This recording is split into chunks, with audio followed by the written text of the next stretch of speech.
Hello प्यारे बच्चों, पहुंच गए हैं हम इस यात्रा में अपनी अगली क्लास में। और टॉपिक क्या रहा है? टॉपिक आ रहा है, पाठ्य पुस्तक में देखेंगे, दो रेखाओं के बीच का कोण। यानी अगर दो रेखाएं हैं उनके बीच का कोण कैसे निकाला जाता है। तो ये जो अंतर है, बीच का कोण, डिफरेंस है, ये प्रवणताओं के रूप में निकाला जाता है, क्योंकि हम प्रवणता निकाल लेते हैं और प्रवणताओं को फिर घटा लेते हैं। चलिए देखते हैं कैसे निकालते हैं। ओके, तो दो रेखाओं के बीच का कोण, दो रेखाओं के बीच का कोण, एंगल बिटवीन टू लाइंस। तो सिंपली क्या करें, रेखाएं बना लें, उनके बीच में कोई कोण दिखा लें। देखो ऐसे दोनों रेखाओं के बीच का जो कोण है इसे कर लें थीटा, और बेटा दूसरा भी एक कोण है, इसे कर लें 180 माइनस थीटा। ऐसे दोनों कोण होते हैं। मान लीजिए रेखा है L1 और ये रेखा है L2। ये तो सिंपल सी बात है, दो रेखाओं के बीच में कोण है, ये थीटा भी है और ये 180 माइनस थीटा भी है। अच्छा, अब यहाँ अगर हम अक्ष बना लें ऐसे यूँ, तो देखो L1 के लिए यहाँ से क्या मान लें, इसे मान लें θ1, और L2 के लिए जो मान लें ये वाला कोण, इसे मान लें θ2। तो ये थीटा क्या हुआ भाई? ये देखो ये वाला जो कोण है, ये क्या है θ1, और ये कितना है θ2। तो थीटा कितना हो जाएगा? तो थीटा हो जाएगा θ1 माइनस θ2। बिल्कुल सिंपली ज्यामिति को देखकर इतनी बात पता चल जाती है। अब थीटा का जो हमारे पास परिभाषित होते हैं, थीटा के जो सूत्र हमारे पास परिभाषित होते हैं वो होते हैं tan में। तो ये कोण tan में निकलता है। tan में निकालने के बाद आप इसको साइन में, कोस में, जिसमें चाहे बदल सकते हैं, लेकिन उसके लिए शर्त ये होती है कि किस चतुर्थांश में कौन सा मान धनात्मक होता है और किस चतुर्थांश में ये ऋणात्मक होता है। चिन्ह पद्धति का या मान का ध्यान रखते हुए आप बदल किसी में भी सकते हैं। चलिए, तो यहाँ क्या करते हैं, हम फॉर्मूला लगा देते हैं tan थीटा, tan θ1 माइनस θ2, ये वाला। और ये फॉर्मूला आप अच्छी तरह जानते हैं, त्रिकोणमिति में तुमने पढ़ लिया था, tan θ1 minus tan θ2, 1 minus tan θ1 और tan θ2। tan थीटा के पदों में प्रवणता परिभाषित हो जाती है। अब ये मान लीजिए प्रवणता में लिखें इसको, तो कैसे होगा? tan theta m1 minus m2 और 1 प्लस m1 m2। ये फॉर्मूला लगाने में थोड़ा गड़बड़ कर जाता है, क्योंकि इसमें एक बार प्लस भी हो जाता है, एक बार माइनस भी हो जाता है, क्योंकि आप देख रहे हैं कि दोनों मान आ जाते हैं फॉर्मूले से। एक बार थीटा भी आ जाता है, वह 180 माइनस थीटा भी आ जाता है। तो मान लीजिए अगर कोई कोण आ जाए, कोई मान इससे आ जाए, तो दूसरा कोण 180 में से घटाकर भी आ जाता है। ठीक, तो यहाँ से थीटा नहीं निकला बल्कि tan थीटा निकलता है, tan थीटा निकलता है। ठीक, अब होता है थीटा कैसे निकलेगा? तो tan में कोई मान निकल गया, मान लीजिए, अगर हमें उसका मान अंश में मालूम है तो हम लगा देते हैं। जैसे हमने कहा त्रिकोणमिति में पढ़ा है, मान लीजिए tan थीटा बराबर 1/√3 आ गया, तो सिंपली थीटा का मान अगर न्यून कोण में देखें तो 30 अंश है, हो क्या नहीं? दूसरा कोण देखेंगे उस तरफ वाला, तो 180 में से 30 अंश घटा के दूसरा भी देख सकते हैं, है ना? तो कुल मिला के जब हम इसकी बात करेंगे, एक न्यून कोण है तो दूसरा कोण अधिक कोण है, तो यहाँ इस चीज़ को प्लस माइनस में इस्तेमाल कर लिया जाता है उसके लिए। अभी नहीं, अभी इसको ऐसे ही रहने दो।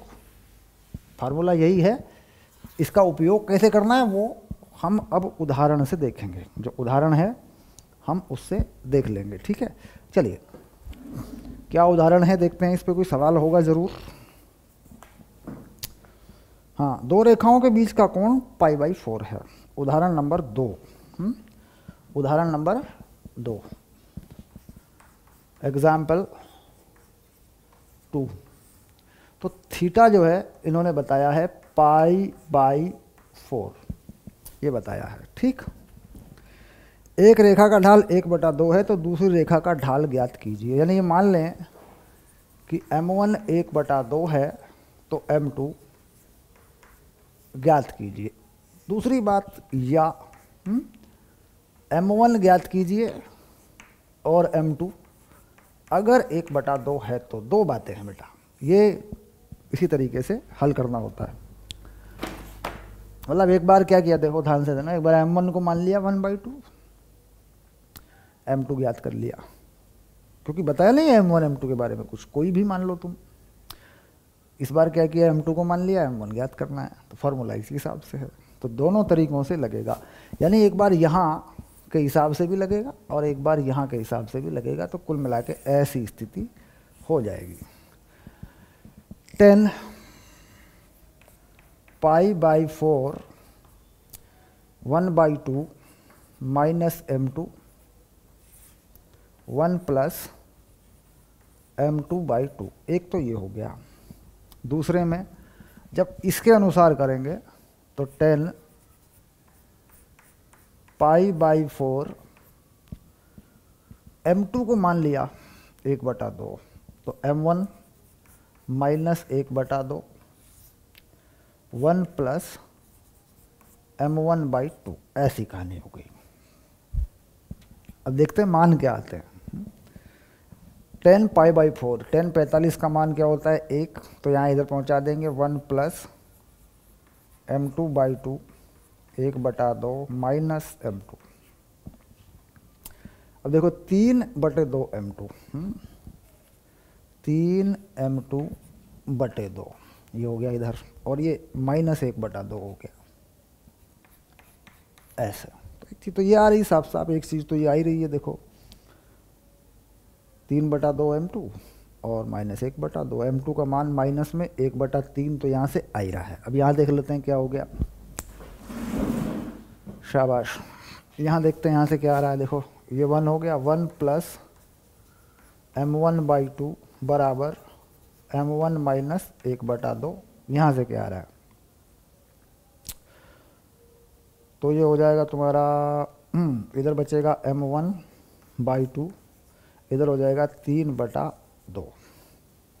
m1 इधर लाएंगे तो देखो m1/2 बचेगा, ये इधर जाके ऐड हो जाएगा। तो यहाँ से m1 का मान आ रहा है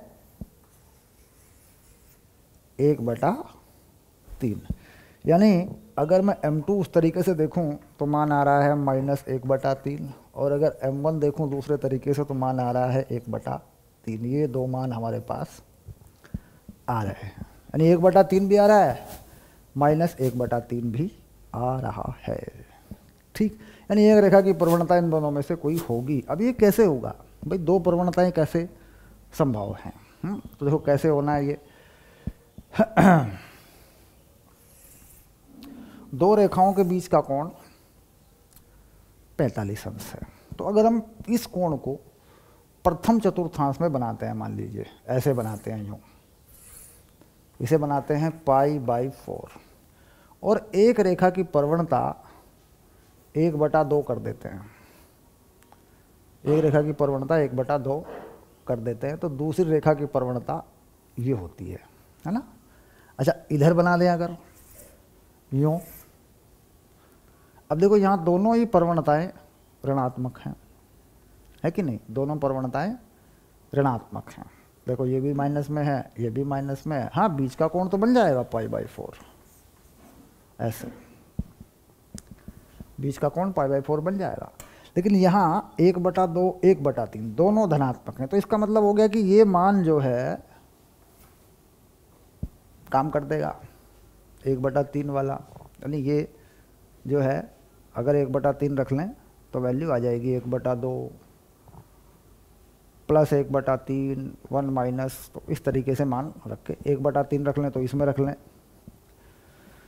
1/3 माइनस 1/2 तो ये वैल्यू जो है m1 आ गया -1/6 और ये वैल्यू माइनस में आ जाएगी, इधर वाला भी आ जाएगा, लेकिन नहीं। तो ये कहानी हो जाती है, दोनों 1/2 है और दूसरी 1/2 और इधर m है। तो यहाँ जो आ रहा है, इस जगह पे जो आ रहा है, ये मान लो मैं 1/2 कर लूँ और ये 1/3 कर लूँ कम वाली, तो दोनों के बीच का कोण π/4 आ रहा है।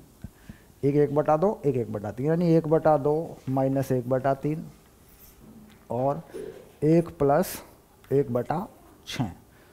तो कितना आ रहा है देखो, 3 में से 1 गया 1/6 और ये 7/6। तो देखो वैल्यू गड़बड़ हो गई, 1/7 ये आ गया tan थीटा। tan थीटा कितना आना चाहिए, π/4।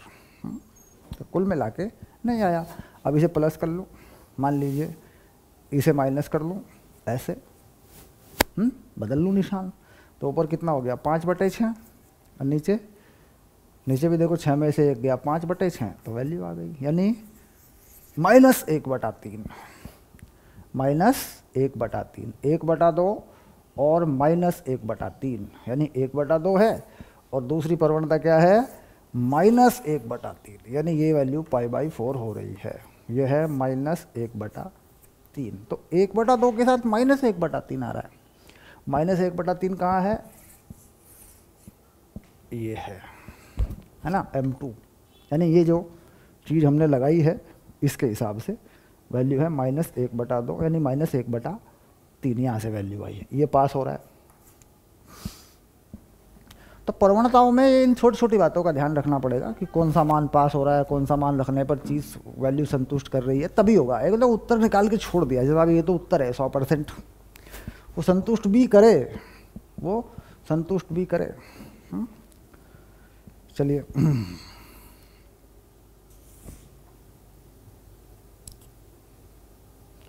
-1/3 आ गया, साथ में 3 भी आ रहा है एक मान, प्लस माइनस लगाने पे वो चीज़ आ जाती है। -1/3 क्लियर, एक मान आ रहा है, दूसरा मान 3 भी आ रहा है, वो नॉर्मल सी बात है। चलिए आगे, दूसरी रेखा का ढाल 3 अथवा -1/3 है, उत्तर का कारण स्पष्ट कीजिए। चित्र बना रखा है, उत्तर का कारण स्पष्ट कीजिए। तो खैर जो वैलिड है, यहाँ से देखें इस तरीके, इनमें से कौन सा करना है इसके हिसाब से देखा तो ये वैल्यू आ गई। अब दूसरा भी एक उत्तर है, 3 भी एक उत्तर है। अब 3 वाला उत्तर हम कैसे लाएंगे, प्लस माइनस लिखें, यहाँ इसको प्लस लिखें एक बार इसको माइनस लिखें। मान लीजिए पूरी वैल्यू को माइनस लिख लें, है ना। देखो यहाँ से भाई, देखो ये तो गया ही नहीं 1/3 वाला, यहाँ देखो ये तो गलत हो गया भाई, ये तो वैलिड हुआ ही नहीं। यहाँ से देखो 1, इस पूरी वैल्यू को माइनस, तो -1 लगा लो, आ गया 1/2 -m2 1 प्लस m2/2। अब देखो -1 माइनस m2/2 और 1/2 माइनस m2।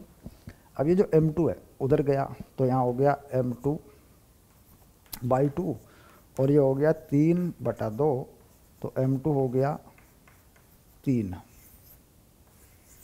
ये आ गया। ठीक, ऐसी कहानी हो गई माइनस लगाने पर, जो कर दो माइनस लगाने पर। और इससे पहले जो हमने हल किया था उसमें भी मुझे आ गया 3, दोबारा चेक करना पड़ेगा बेटा, हो सकता है गणितीय गलती हमने कर ली हो। पहले केस में भी आ रहा हो, देखो हमने रखा पहले इसको 1 रखा और यहाँ रखा था हमने रखा था ये वाला केस m1 -1/2 और 1 प्लस m1/2, ये वाला केस था ना। तो 1 प्लस m1/2, हाँ तो देखो आ जाएगा ना, तो वैल्यू 3 आएगी, तो वो नहीं आ रहा है, वो 3 आ रहा है बेटा। दोनों पास होंगे। कुछ मैथमेटिकल मिस्टेक हुई होगी, दोनों तरीक़ों से हो रहा है, दोनों हल आ जा रहे हैं। नहीं आएंगे तो चेक करेंगे, छोड़ेंगे इसको। तो ये आ गया देखो हाँ ठीक है, m1 माइनस 1/2, मतलब ला के देखना है उसको। अब ये देखो ये हो गया 3/2 और m1/2, देखो आ गया, ये वैल्यू आ गई, m1 3 आ गया, मैंने 3 आ रहा है, मतलब माइनस मतलब जब भी आ रहा है तो 3 आ रहा है, तो दोनों ही हल हो जाएंगे आपके। ठीक, दो मान कैसे प्राप्त होंगे? एक तरीका तो ये होता है, एक को m1 ले लो, एक को m2 ले लो और बदल लो। एक होता है कि यहाँ प्लस माइनस कर लो। तो इसका मतलब ये हो जाता है कि इस फॉर्मूले में ऐसा कर लो, फिर यूँ मापांक लगा लो, मापांक, एक बार प्लस कर लो, एक बार माइनस कर दो। कल सिंपली दो तरीकों से निकाल सकते हैं, निकाल के देख लिया आपने। अब एक प्रवणता 3 है, एक प्रवणता -1/3 है। इसके हिसाब से यहाँ चित्र भी बन जाता है ना। एक 3 वाले का भी बन जाएगा, एक -1/3 वाले का भी बन जाएगा। देखो चित्र भी बना लो। एक रेखा की प्रवणता 1/2 है, तो पहले वो 1/2 वाली बनाओ। देखो ये जो दिया है ना, ये बनाओ पहले। एक रेखा की प्रवणता 1/2 है, तो 1/2 वाली को कुछ इस तरीके से बना लो। यह है 1/2 वाली। एक -1/3 वाली बनाओ। -1/3 वाली यूँ होनी चाहिए ना, इधर को। बहुत कम है। चलो ये -1/3 वाली बना लो। और एक 3 वाली बनाओ। 3 वाली तो यूँ बनेगी, यहीं से बना दो ऐसे। ये 3 वाली बना लो, बस ये है कहानी। तो यहाँ पर भी ये π/4 होगा कोण, और दूसरा भी π/4 हो जाएगा। मतलब 2 बार 2 मानों पर कोण π/4 हो जाएगा। एक प्लस वाले की तरफ से भी हो जाएगा और एक माइनस वाले की तरफ से भी हो जाएगा। शाबाश।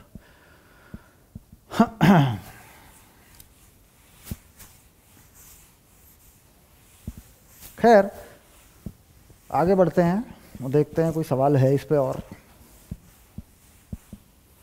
बाकी एक्सरसाइज में तो सवाल मिलेंगे ही, कोई दिक्कत वाली बात नहीं है। एक्सरसाइज में मिलेंगे सवाल, तो फिर चलिए आगे देखते हैं आगे क्या मामला है।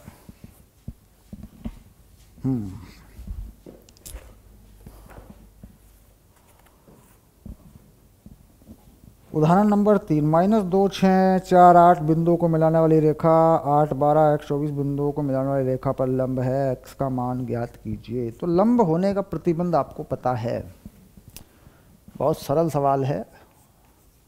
उदाहरण नंबर 3, रेखा, एक रेखा m1 वाली है ना, दूसरी रेखा लिख दो m2 ढाल वाली पर लंब है, ऐसा लिख दो। देखो समझने के लिए कितना बढ़िया रहेगा ये।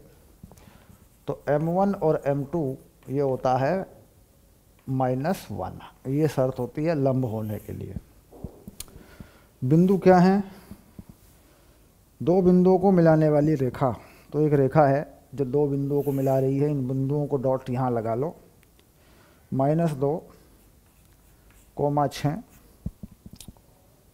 4, 8, ये लो। दूसरा भी कोई है लंब होने के लिए, चित्र भी बना लो थोड़ा सा। 8, 12 और बिंदु है x 24, ये है मामला। तो क्या कहा? x का मान बताइए। चलिए निकालिए, शुरू करिए, लिखना शुरू करिए। x का मान क्या आ रहा है बताइए। देखिए x का मान कितना आ रहा है बताओ भाई, निकाल के बताओ। कॉपी लेके बैठे हो ना? बताओ, कॉपी लेके बैठे हो ना? बताओ फिर x का मान बताओ निकाल के। रब कॉपी मारो फटाफट फटाफट, बताओ कितना आ रहा है। चेक कर लो फटाफट। तो प्रवणता, इस वाले की प्रवणता, तो पहले क्या करें, इस वाले की प्रवणता लिख लेते हैं। देखो y2 - y1 यानी 8 - 6, 4 + 2, एक की प्रवणता हो गई। दूसरे की प्रवणता लिख लो, 24 - 12 x - 8, और ये हो गया -1 के बराबर। बस इसको m1 मान लो, इसको m2 मान लो। प्रवणता का फॉर्मूला याद आ रहा है, y2 माइनस वाई वन बटे x2 माइनस x1, है ना, लगा लो। तो ये हो गया 2/6 और ये हो गया 12/x माइनस 8 और ये हो गया -1। अब इसमें काट लो, 6 दूनी 12, तो ये हो गया 4x माइनस 8 बराबर -1। तो 4 माइनस एक्स प्लस 8, x को इधर ले आओ, 4 को उधर ले जाओ, तो x का मान आ गया 4। अब बताओ आया कि नहीं आया? यही आया था क्या, बताओ। अगर ये नहीं आया तो या तो तुम्हारा गलत है या मेरा गलत है। दोनों में से एक का तो गड़बड़ है अगर उत्तर नहीं मिल रहे हैं तो। शाबाश। 3 बिंदुओं की संरेखता। 3 बिंदुओं की संरेखता, देखो अगला टॉपिक लिखा है 3 बिंदुओं की संरेखता। तो 3 बिंदुओं की संरेखता का एक यहाँ पर एक शर्त बताई है इन्होंने। क्या होती है 3 बिंदुओं की संरेखता? तो हमारे पास जो पुराना तरीका है 3 बिंदुओं की संरेखता का, वो त्रिभुज वाला है। हम मानते हैं भाई 3 बिंदुओं से जो त्रिभुज बनता है उसका क्षेत्रफल 0 होता है। वही बढ़िया तरीका है, अगर कहीं सवाल आ जाए तो उसी से आपको करना है। ये जो मेथड यहाँ दे रहे हैं 3 बिंदुओं की संरेखता, इसमें बिंदुओं के चयन करने में गड़बड़ हो जाता है। बिंदुओं को जब सेलेक्ट करते हैं ना, उनका क्रम गड़बड़ कर देता है। तो लिखेंगे इसको, लेकिन करेंगे उसी से, है ना। 3 बिंदुओं की संरेखता का जो फंडा है। चलिए, उदाहरण नंबर 4 में दिया है इन्होंने इसको। उदाहरण नंबर 4 में दिया, इन्होंने क्या किया, 3 बिंदु बता रहे हैं ये, x1 y1, यहाँ बीच में कोई बिंदु है h के, ये बिंदु है h के। नहीं देखो, बिंदुओं का क्रम मैंने कहा अनिवार्य है, तो ये गड़बड़ हो जाएगा मामला। यहाँ दिया है इन्होंने, पहला बिंदु h कोमा k दिया, दूसरा दिया x1 कोमा y1 और तीसरा दिया x2 कोमा y2। ये वाली बात आ गई। तो इन बिंदुओं को मान लो a b c। तो ये एक ही रेखा पर हैं। अगर ये बिंदु एक ही रेखा पर है तो इस रेखा की प्रवणता जो है ना वही होगी, एक ही होगी, चाहे इन 2 बिंदुओं से निकाल लो चाहे इन 2 बिंदुओं से निकाल लो। ठीक, तो रेखा की प्रवणता, रेखा की प्रवणता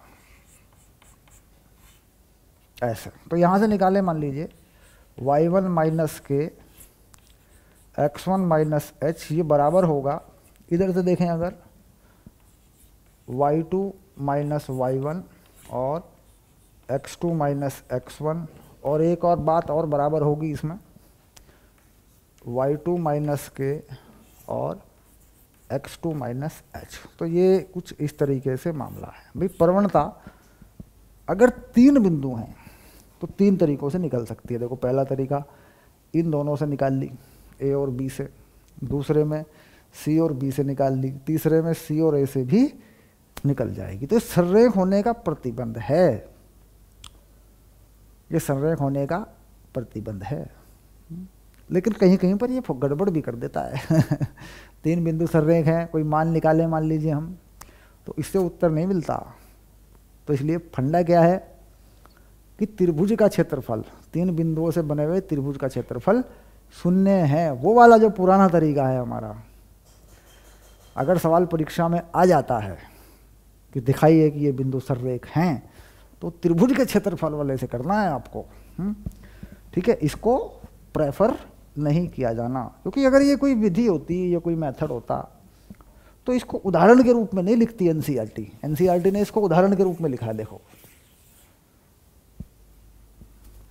एक एग्जाम्पल है, मतलब सिर्फ एक उदाहरण है, कोई नियम नहीं है, कोई रूल नहीं है, कोई गड़बड़ हो सकता है।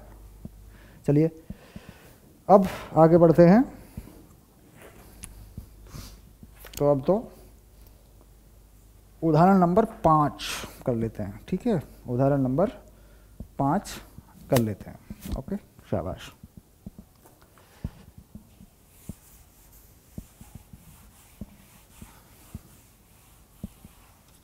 उदाहरण नंबर 5 क्या है, सरल रेखा बनाने पर है। देखिए सरल रेखाओं का बनाना ये बहुत काम आता है।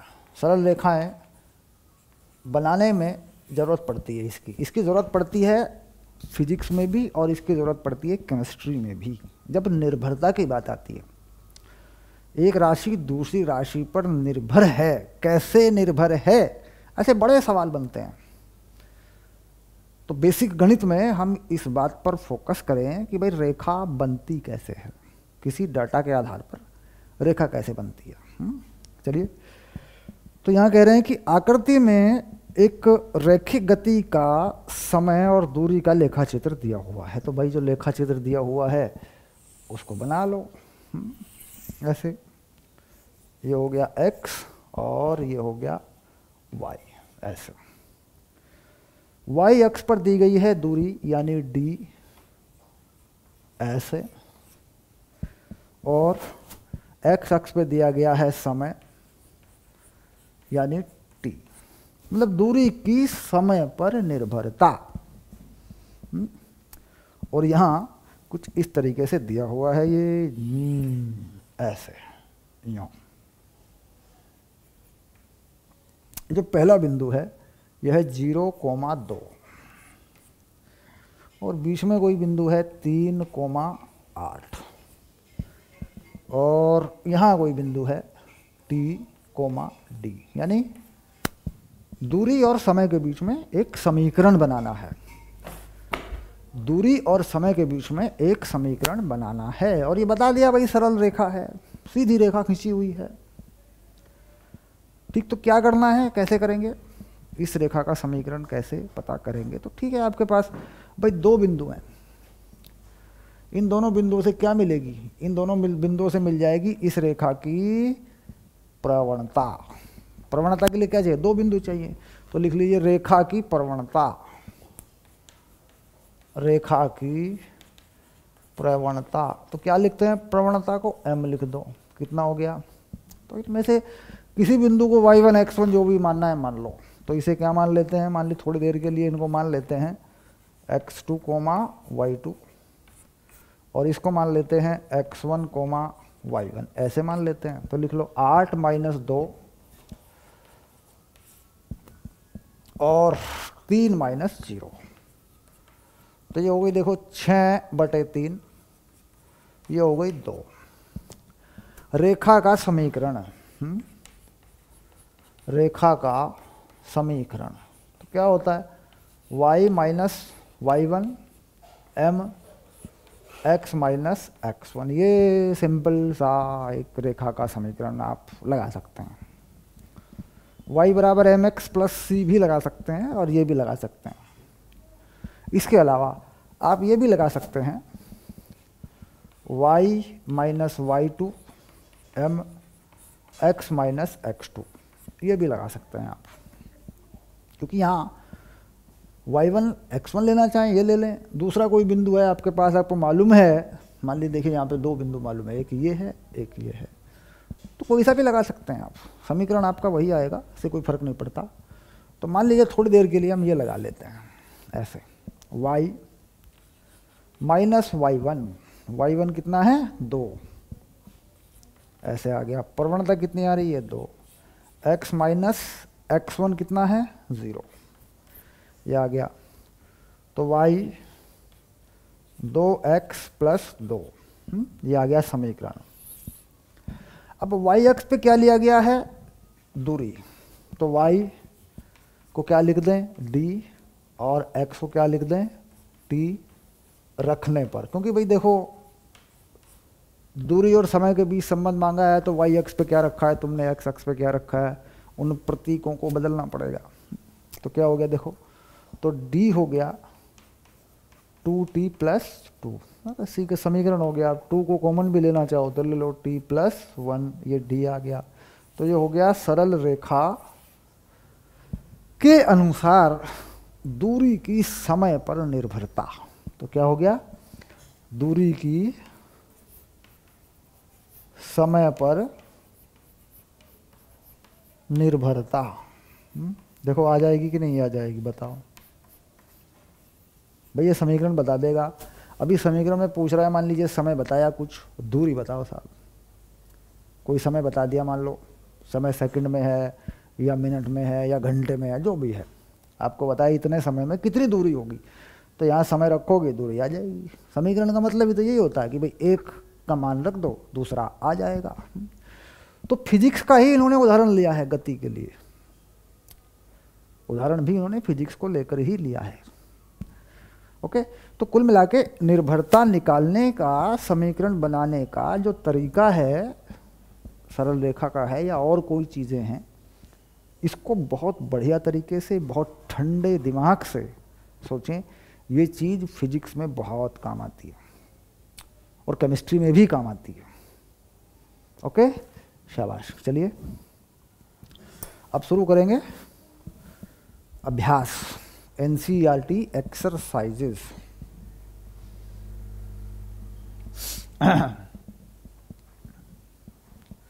चलिए कॉपी निकालिए, पेन रखिए तैयार और हो जाइए तैयार। आपको मेरे साथ ही अपने सवाल करने हैं, क्योंकि अगर आप मेरे साथ नहीं पढ़ रहे होंगे, सिर्फ आप लेक्चर देख रहे होंगे, तो आपको लगेगा कि जल्दी करिए, जल्दी होना चाहिए। और अगर आप मेरे साथ सवाल हल करेंगे तो फिर आप कहेंगे सर थोड़ा धीरे चलो। देखो कितना बड़ा फ़र्क है इस बात में। मान लीजिए आप मेरे साथ करेंगे तो आप कहेंगे सर थोड़ा धीरे चलो, रुको मैं कर रहा हूँ। और अगर आप कॉपी पेन लेकर नहीं बैठे हैं तो आप कहेंगे सर आप धीरे चल रहे हो, फटाफट करो। लेकिन दिमाग के ऊपर से वो चीज़ें गुजर जाएंगी, वो रुकती नहीं है। सिर्फ देखा हुआ याद नहीं रहता। आप याद करिए, आपने कितनी सारी फिल्में देखी होंगी, क्या उन फिल्मों की सारी बातें अच्छे से याद हैं? नहीं। स्टोरी तो मालूम है यार, इस फिल्म में बाद में हीरो मर जाता है यार, स्टोरी तो मालूम है, होता है कि नहीं होता है? लेकिन डायलॉग याद हैं? एक आध होगा, नहीं है, नहीं आते याद। और सारी बातें याद हैं? नहीं आती, क्योंकि देखा हुआ है, मनोरंजन के लिए देखा गया है ना? तो इसलिए क्या है अभ्यास, क्या है भाई? लिखो, लिख के चलो, लिखते हुए चलो, एक एक सवाल करते हुए चलो। चलिए शाबाश, आ जाते हैं अभ्यास पर। अभ्यास आ गई 10-1, प्रश्नावली 10-1।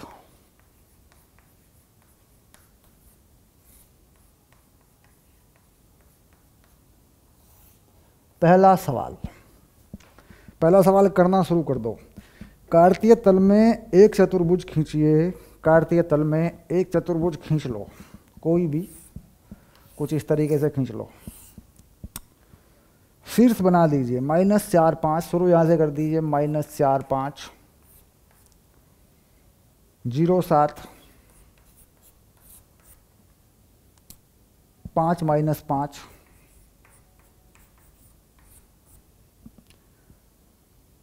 -4 2 -2। शाबाश, ये वाला है। इसका क्षेत्रफल भी ज्ञात कीजिए। मतलब पहला सवाल है, बहुत बढ़िया सवाल है कि साहब क्षेत्रफल भी ज्ञात करो। अब क्षेत्रफल ज्ञात करने का तरीका क्या है? चतुर्भुज का, किसी भी चतुर्भुज का क्षेत्रफल ज्ञात करने का तरीका क्या है? हमारे पास जो सूत्र है क्षेत्रफल ज्ञात करने का निर्देशांक ज्यामिति में, वो त्रिभुज वाला है। तो दो त्रिभुज बना लो, दो त्रिभुज बना लो। देखो ऐसे मान लो इधर खींच रहे हो, इसे बना लो त्रिभुज 1, इसे बना लो त्रिभुज 2। जब त्रिभुज 1 निकालेंगे तो इन बिंदुओं को लेंगे 1 2 3, और जब त्रिभुज 2 मानेंगे तो इनको लेंगे 1 2 3। ओके, चलिए तो पहले क्या निकाल दें? पहले निकाल दें त्रिभुज 1। और अगर क्षेत्रफल माइनस में आ जाता है तो नहीं लेना होता, उसको प्लस में ही लेना होता है, क्योंकि यहाँ पे क्या हो रहा है कि भाई जोड़ना पड़ेगा दोनों को। अब एक प्लस आ गया, एक माइनस आ गया। तो क्षेत्रफल निकालने का जो सूत्र है वो ये है, x1 y2 - y3 plus x2 y3 - y1 plus x3।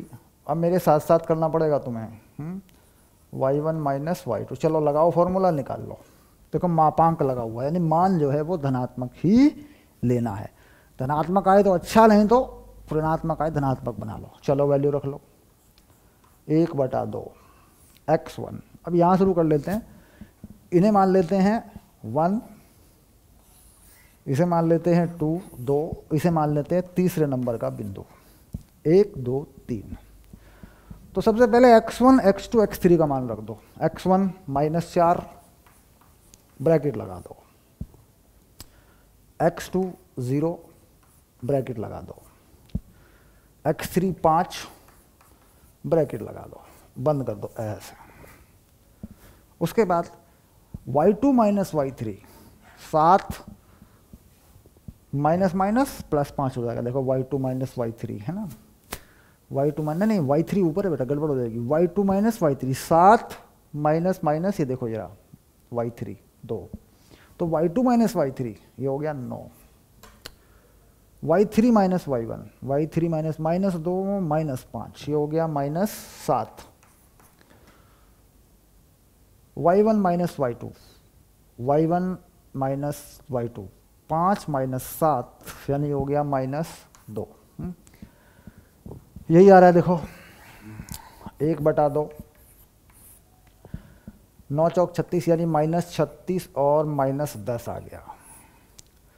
तो ये हो गया -36 और 10 46, 46/2 यानी 23। अब ऐसा ना हो गलती हो रही हो, चेक कर लेना एक बार चेक करेंगे आराम से, ठीक, क्योंकि गणितीय गणनाओं में गलती हो जाती है। देखो कोई नंबर गलत लगा होगा तो गड़बड़ हो जाएगा मामला, है ना। तो y2 - y3, y2 - y3 तो 7 माइनस माइनस प्लस 2 ये रहा देखो। x1 -4 है कंफर्म। दूसरे नंबर में x2 0 है, तो जो भी होगा वो 0 ही होगा, गलत सही चेक करने की ज़रूरत नहीं है। -7 को चेक करने की ज़रूरत नहीं है, होता तो करते क्योंकि 0 हो रहा है। इसके बाद x3 -4, देख गलती हो रही है, x3 जो है -4 है। देखा मैं कौन सा लिख दिया, मैंने ये वाला लिख दिया, जबकि यहाँ x3 वो है। उसके बाद y1 - y2 5 -7 यानी -2। अब देखो पूरा उत्तर बदल रहा है, -4 8, यहाँ 8 होगा प्लस का ऐसे। तो 36 8 यानी ये होगा 28/2 यानी ये हो रहा है 14। ठीक हो गया। चलिए दूसरा देख लें एक बार, उत्तर मिलेगा तो सही होगा, नहीं तो गुणा भाग में गलती होनी है। अब इस बार क्या करें, इसको 1 मान लें, इसको 2 मान लें, इसको 3 माने रखें, ठीक है चलेगा। तो 0 0 x1 0 है, x2 5 है और x3 -4 है ऐसे। तो x1 0 है तो कुछ निकालने की ज़रूरत नहीं है। ये नंबर देखो y3 - y1, y3 है -2, y1 है 7, तो ये हो जाएगा -9। y1 - y2 यहाँ पड़ेगा, तो y1 क्या है 7, y2 क्या है 5, तो हो जाएगा 12। 1/2, 9 पंजे 45 -45 -48, तो ये कितना हो रहा है 8 और 5 13, 8 और 5 13, और 4 और 4 8 और 1 9/2 ये आ रहा है बेटा, क्योंकि प्लस में लेना है माइनस में नहीं लेना। अब इसमें इसको जोड़ दूं अगर मैं, कुल क्षेत्रफल क्या है Δ1 + Δ2, तो देखो उत्तर आता है कि नहीं आता, 14 + 2, 28 8 और 3 11, 121/2। ये उत्तर आ रहा है, जांच कर लो 121/2 ही आ रहा है। नहीं आया होगा तो गुणा भाग में कुछ ना कुछ गलती ज़रूर हुई होगी। ऐसे सवालों में गुणा भाग जोड़ने घटाने में गलतियां बहुत होती हैं, मतलब बहुत ध्यान से आराम से करें इस सवाल को, परीक्षा में आता है, क्योंकि ऐसे सवाल ज़्यादा नहीं आते, 1 2 होते हैं। और बहुत ध्यान से उसको करना होता है, तो फ्री में ही नंबर कट जाते हैं। करना कुछ है नहीं, सिर्फ गुणा भाग ठीक से करनी है। चलिए आगे देखते हैं। तो पहला सवाल आपका हो चुका है।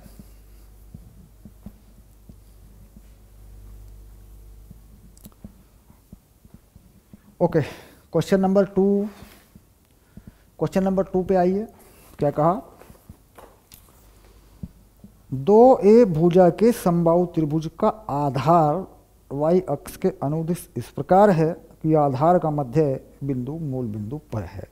त्रिभुज के शीर्ष ज्ञात कीजिए। मतलब ज्यामिति पर आधारित सवाल है। ज्यामिति पर आधारित सवाल है, यानी अगर कुछ दे रखा है कहीं कहीं तो बाकी चीज़ें निकाली जाएं, तो इसकी आवश्यकता पड़ती है। ऐसे सवाल बनते हैं प्रतियोगी परीक्षाओं में जहां इस तरह कुछ निर्देशांक अपनी तरफ से निकालने पड़ते हैं। नंबर 2, सवाल तो आसान है, आप समझ भी गए होंगे क्या करना है, अपनी तरफ से करिए। ऐसे त्रिभुज का आधार समबाहु त्रिभुज है, y अक्ष पर है, आधा आधा।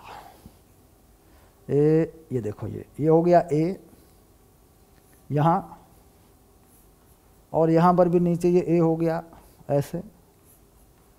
ये आधार है, और ये जो भुजा बेटा यहाँ तक, ये पूरी भुजा भी 2a है, और ये भी 2a है ऐसे। तो ये बिंदु हो गया a, ये हो गया b, ये हो गया c। मतलब ये कह रहा है ए बी सी के निर्देशांक बताइए, ए बी सी के निर्देशांक बताइए। तो ये तो साफ साफ दिख रहा है भाई, बी का निर्देशांक क्या होगा, 0, a। ये तो साफ दिख रहा है, इसमें तो कुछ करने की ज़रूरत ही नहीं है। ये भी साफ दिख रहा है, सी का निर्देशांक क्या होगा, 0, -a। अब ये a का निकालना पड़ेगा। मान लो इस बिंदु को o मान लें, OA। तो OA जो है कितना है, तो समकोण त्रिभुज में लगा लो 2a का स्क्वायर माइनस a का स्क्वायर और इसका वर्गमूल। तो a आ गया a वर्गमूल 3। तो ये होगा a वर्गमूल 3, 0। बस, क्योंकि x अक्ष पर तो ये है ही, x अक्ष पर तो है, ये बीच वाला लंब लगा हुआ है, देखो इसी के हिसाब से मिल जाएगा। सिंपल है, कोई बड़ी चीज़ नहीं है, सरल है। चलिए क्वेश्चन नंबर 2 हो गया। क्वेश्चन नंबर 3, मतलब ज्यामिति में अगर आवश्यकता पड़ती है, त्रिकोणमिति में आवश्यकता पड़ती है, sine theta, cos theta, tan theta, जैसे हुआ नहीं करता था, ऊंचाई दूरी निकाला करते थे तुम लोग 10वीं क्लास में, लंब बटे आधार निकाल लो, ये निकाल लो, उसके हिसाब से फिर निर्देशांक लिखे जाते हैं। 3, क्वेश्चन नंबर 3,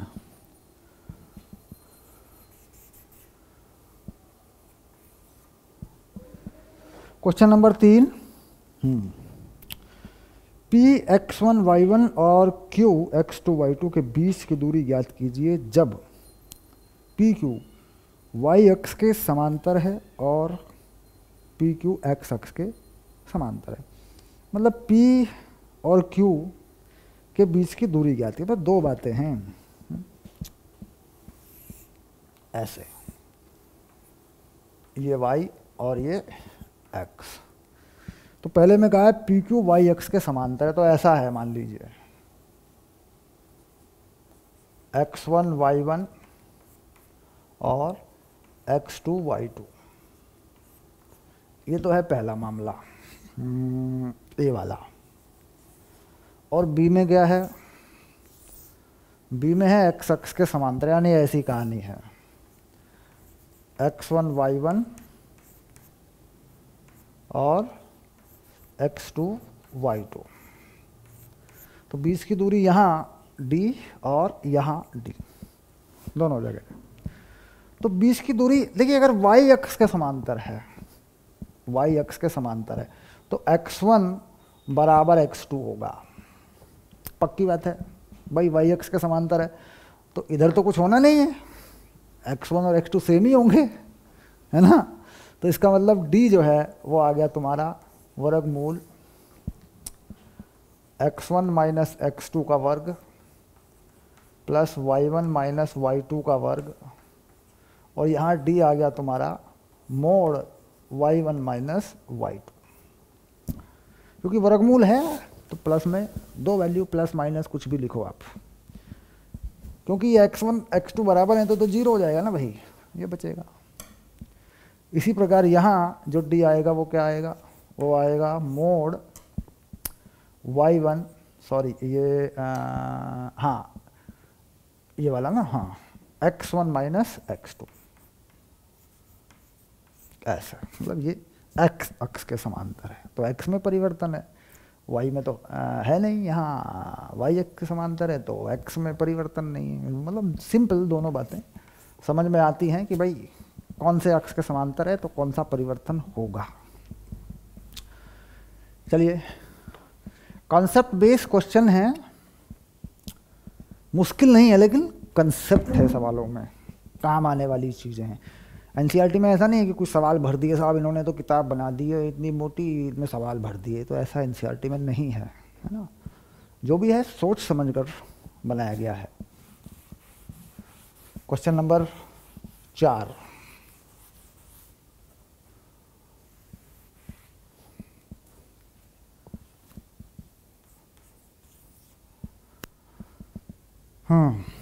एक्स अक्ष पर एक बिंदु ज्ञात कीजिए जो 7, 6 और 3, 4 बिंदुओं से समान दूरी पर है। एक्स अक्ष पर एक बिंदु ज्ञात कीजिए, एक्स अक्ष पर एक बिंदु बताना है तुम्हें, लगा लो अपना फंडा, कर लो सॉल्व।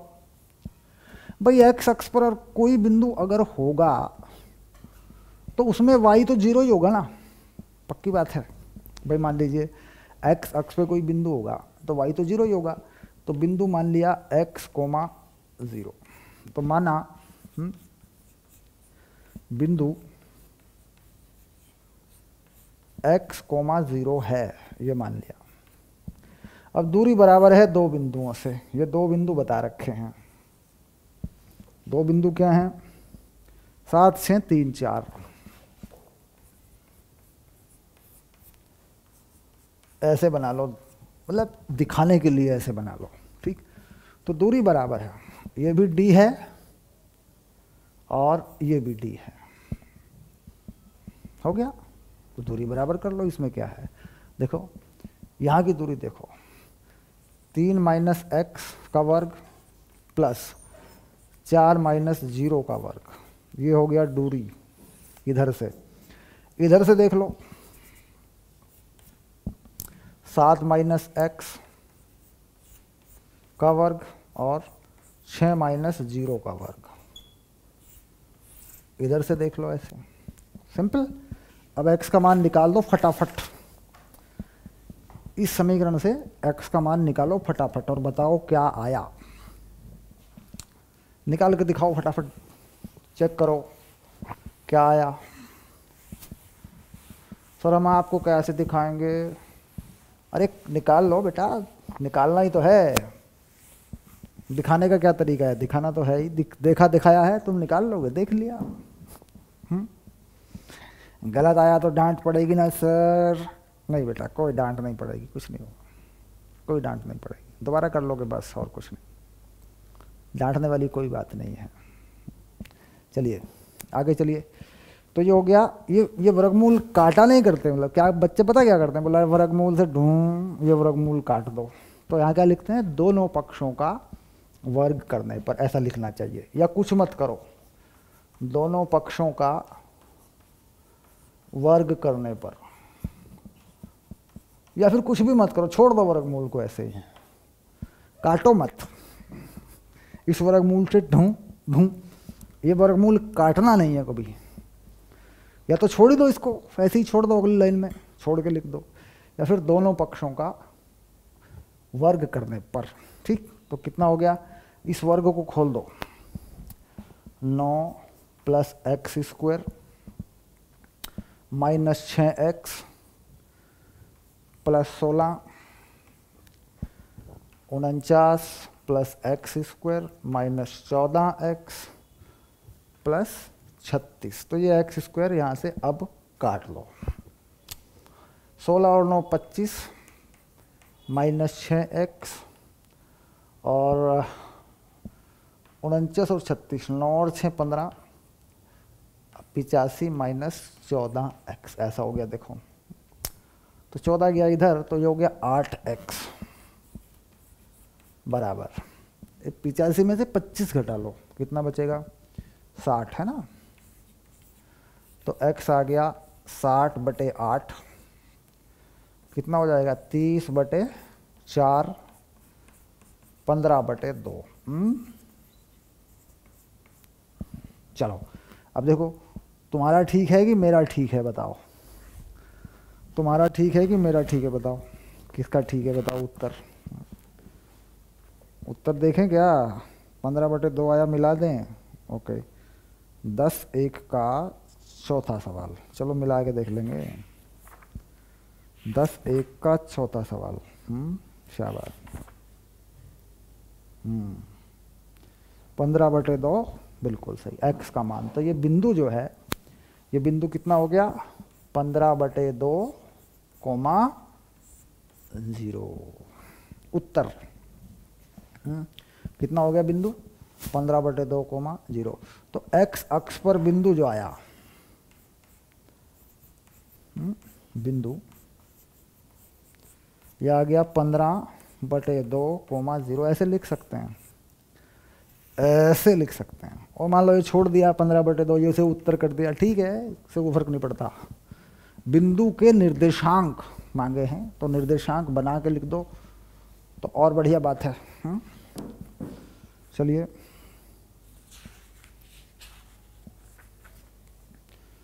रेखा की ढाल ज्ञात कीजिए। Question number 5।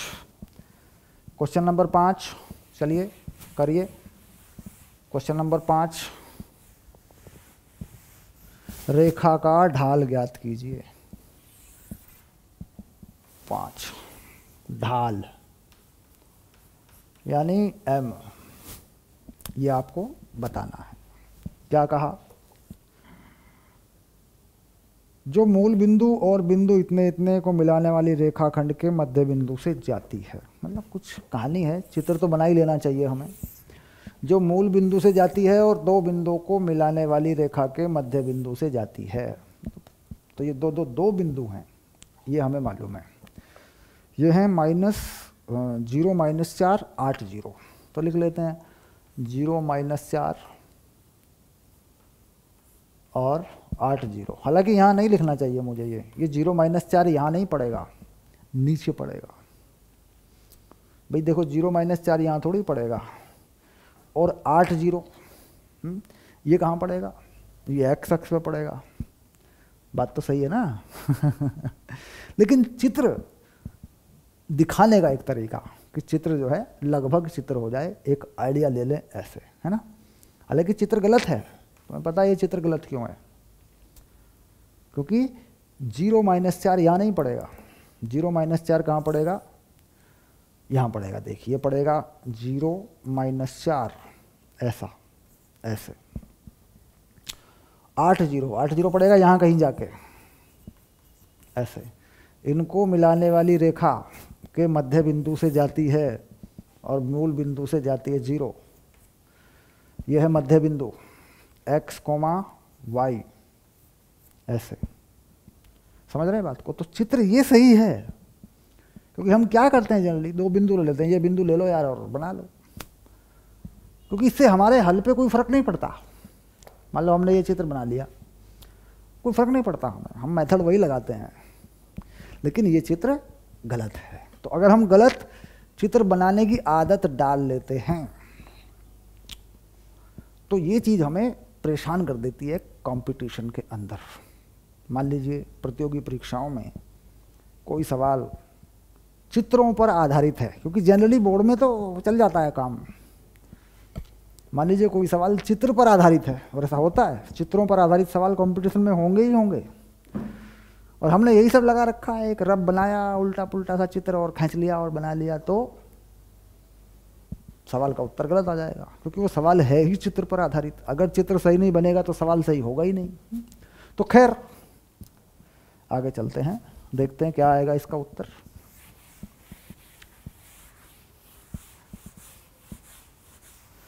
तो बताओ फिर इसका उत्तर क्या आया। मध्य बिंदु के निर्देशांक x और y ये निकाल लेते हैं पहले। मध्य बिंदु के निर्देशांक, मध्य बिंदु x, y, तो x हो जाएगा x1 plus x2/2, x1 plus x2/2, 0 और 8 को जोड़ें, 2 से भाग कर लें तो ये हो जाएगा 4। इसी प्रकार y कितना है, -4 और 0 बटे 2, तो ये हो जाएगा -2। तो ये xy जो आ रहे हैं हमारे पास, ये आ रहे हैं 4, -2। ठीक, अब रेखा का नाम दे दें। रेखा का नाम तो पहले से रेखा है सर, ए नहीं, नाम दे दो यार रेखा का नाम, A B. Rekha A B का ढाल, रेखा ए बी का ढाल m, तो m बराबर y2 minus y1 x2 minus x1 बराबर, तो इसे मान लेते हैं x1, मान तो किसी को भी लो, x1 y1, दूसरे को x2 y2 मान लो। इसको क्या मान लें, इस नंबर को, इसे मान लें x2, y2। फॉर्मूले में इसे x2 y2 लगा लें। x1 y1 जिसको चाहे मान लो, इससे फर्क नहीं पड़ता, तुम्हें पता है ये बात। तो y2 कितना है, -2, और x2 कितना है, 4, तो -1/2। ये आ गया उत्तर। ठीक, अब अपना उत्तर की जांच करो। -1/2 आ भी रहा है कि नहीं आ रहा है, बताओ। -1/2 आ भी रहा है कि नहीं आ रहा है। क्वेश्चन नंबर 5, -1/2 उत्तर। खैर, 5 नंबर तक के सवाल हमने इस क्लास में ले लिए हैं। 5 से आगे के सवाल 6 नंबर थे आगे अगली क्लास में रखेंगे। शाबाश, ओके, चलते हैं।